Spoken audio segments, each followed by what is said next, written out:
तो नमस्कार प्रणाम दोस्तों, आप लोगों को फिर से एक बार आउट भोजपुरी भाई यूट्यूब चैनल में स्वागत है। दोस्तों, खेसारी लाल यादव जी ने साबित कर दिया है कि भोजपुरी के नंबर 1 एक्टर और सिंगर खेसारी लाल यादव जी ही हैं। जी हाँ दोस्तों, आपको बता दें कि खेसारी लाल यादव जी का नींबू खरबूजा भइल 2 गाना रिलीज किया गया है, वो भी बिल्कुल 0 सब्सक्राइबर से, जो कि आज तक किसी भी सिंगर का 0 सब्सक्राइबर से गाना रिलीज नहीं हुआ था।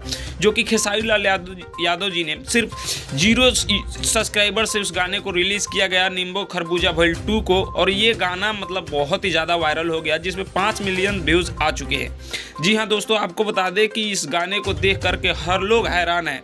जी हाँ दोस्तों, गाने पे मतलब 0 सब्सक्राइबर से 1 लाख से ज़्यादा भी सब्सक्राइबर हो गया, और पवन सिंह भी इस गाने को मतलब देख के मतलब पूरा चौंक गए हैं कि ऐसा 0 सब्सक्राइबर से कैसे हो सकता है। जी हाँ दोस्तों, आपको बता दें कि खेसारी लाल यादव जी मतलब अपने फैंस के डिमांड पे नींबू खरबूजा भइल 2 गाना लाए हैं और काफ़ी ज़्यादा बवाल कर रहा है।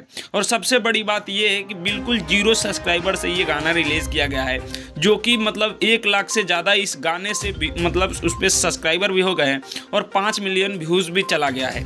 जी हाँ दोस्तों, और इस गाने की बात करें तो काफ़ी ज़बरदस्त ये सॉन्ग है और बहुत ही बेहतरीन है। आप लोग इस गाने को सुने हैं कि नहीं सुने हैं, आप लोग नीचे कमेंट बॉक्स में ज़रूर बताइएगा।